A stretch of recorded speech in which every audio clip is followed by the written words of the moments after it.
one thing I've learned from my grandfather, years, I could 7th grade, and I still take with me today is if you want something nice, take care of something that you have. And if you don't take care of the nice things you have, you probably won't have much of anything that's nice. And so I think sustainable agriculture and Viva is working based in common sense, to take care of the beauty and the farming community that is here in Skagit County.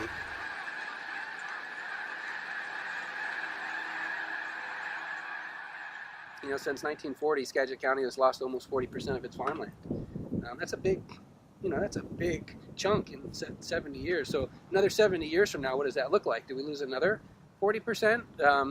Or can we keep it status quo, or maybe even move it in the other direction potentially? The average age of a farmer here in Skagit County and across the nation is 58. In the next 20 years, it's estimated that 70% of farms will change hands. And if there aren't farmers willing to take on and kind of pass that torch and move forward, what happens to that farmland, and where does our food come from? And so, here locally, again, it's an issue, but it's an issue nationally. There are folks that are passionate about being the next generation of farmers to help all of us, kind of solve this problem into the future of who is going to be our farmer and where does our food come from. What is an incubator? Why the incubator?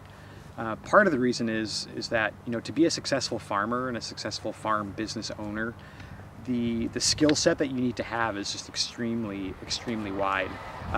You have to be a soil scientist, you have to be a botanist, you have to be an irrigation expert, an equipment operator, you have to be a mechanic, a salesperson, marketer, accountant, and all of that, while navigating a fairly complex and changing regulatory framework around food safety, around certifications, organic certification, and so it's a huge challenge to have someone who's capable in all of those skill sets. So part of the incubator is that this is a place where folks can develop some of those skills while they're here on site.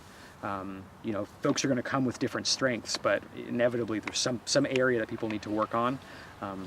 Over 7 years of experience and thousands of hours of research has brought us to the fact that there are several essentials that without farmers won't be successful. So the basics are training, which we offer, extensive bilingual training, land, infrastructure, so greenhouses, wash pack stations, high tunnels, refrigeration, things of that nature.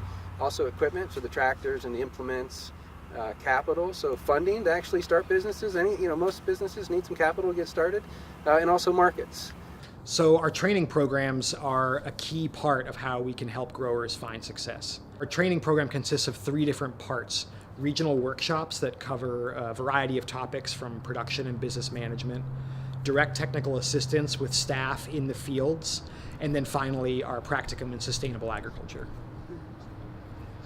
Our staff will help give diagnose problems in the field, from production issues, quality issues, and then everything to post-harvest management. How to pack a box, what the customer wants, and kind of what market standards are. So the one-on-one technical assistance is really huge. Our practicum in sustainable agriculture is a 9-month, 3-quarter-long applied program in small farm production and business management that happens on site at Viva Farms. Someone could literally come on with no experience, say, I want to learn how to farm, pay the course fees or ask for a scholarship for the course fees, and participate in the course and start from zero and learn how to farm. And after I'm done with that, and after I'm done with this class, then I'm able to lease some land here on Viva Farms, and I'll be doing that next season. We are a certified organic farm, and there's a couple reasons for that. One is environmental stewardship, and sustainability. We take that seriously, and so we want to make sure that we're preserving our natural resources and that we're building healthy soil. So sustainability, both environmental sustainability and economic sustainability for small farm businesses is a focus of ours. You get that experience and that knowledge that goes along with years of Yeah, so like Mauricio's years of being a farmer for, so he's able to pass down a lot of what he's learned to us. So that's really cool.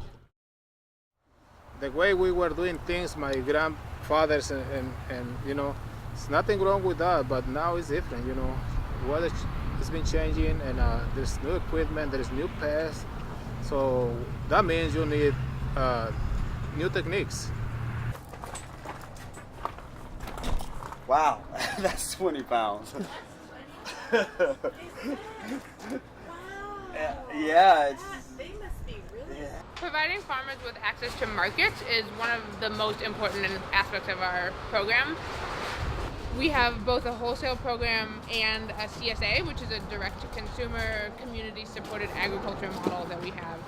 It's a weekly subscription model where local consumers pay for a weekly box of produce that they get throughout the growing season, and it's a really good way for people to support local farms. By subscribing to a CSA, people are paying the farmer directly a lot of the upfront costs that they need to get their year started. The farmer can use those funds to buy seed, to pay for infrastructure, to pay for farm help, and it diffuses financial responsibility onto more of the community, which is why we call it community-supported agriculture. We distribute that locally here throughout Skagit County and down in King County, Washington. We sell to a wide variety of co-ops in Seattle and Bellingham, also other organic produce buyers.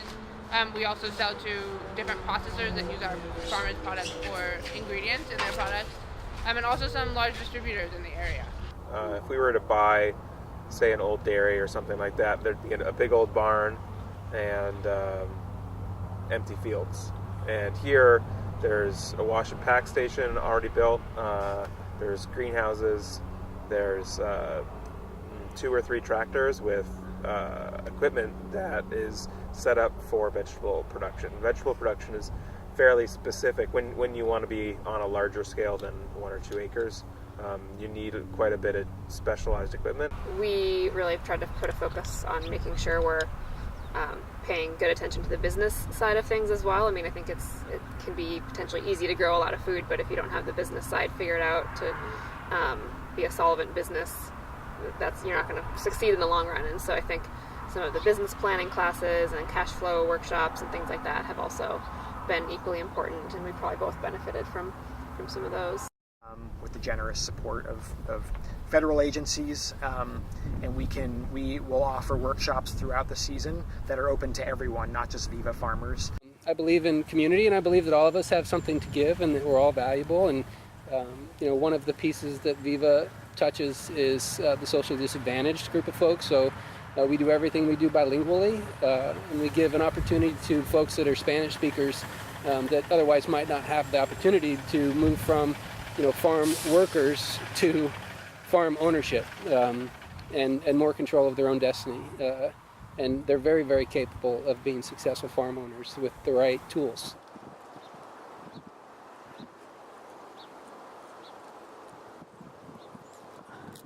Me ayudaba en hacer los papeles y también ayudar sobre las ventas. Abrimos varios mercadeos, entonces y eso fue lo que me ayudó a mí para vender todo lo que yo sembraba. Entonces eso es una parte de la ayuda que yo recibí de aquí de Viva. Y ahora pues gracias a Dios que poco a poco fui escalando. Entonces y esto también me hizo comprar lo que ya tengo, lo que es mi tractor, los implementos, pero lo estoy haciendo poco a poco. Entonces esto es una parte de las herramientas que voy a, cuando yo un poquito más, pero vamos a ver si Dios me da vida, me da licencia de seguir con esto y llegar a mi sueño. Yeah, Viva Farms has a lot of momentum. Since our founding in 2009, we've expanded from our home site, which is 33 acres in Skagit County, to now over 90 acres in 2 counties, both Skagit and King County. We're just outside the city of Woodinville in the Sammamish Valley Agricultural Production District. It's a 10-acre farm. 45-acre purchase that we made in 2017 that is our new agricultural park. The ag park model allows growers that have more experience to scale up their production on larger parcels and have longer term leases. So as our program continues to grow and we're able to serve more farmers, we foresee needing a bigger land base in the future. You know, what we're driving towards is where do we go from here, and how do we ensure that, you know, 100 years from now, there's still enough farmland, and not that there's just farmland, but it's fertile farmland that can sustain agricultural practices and feeding the people that live here 100 years from now. And so our proposition is not a 1-year proposition, it's a 100-year plus proposition. So we can do this with the farmers' knowledge that have been farming here for 100 plus years, the local ag organizations that are here and committed to sustaining agriculture, and of course the passionate beginning farmers. We can create a sustainable agricultural community here for all of us to be nourished from for generations to come. You know, just do it with love. Just do it with love, and you'll be success. There's no way to fail if you do it with love. Yeah. Nice. Day and night, brother. Sure. Yeah. But enjoy the family.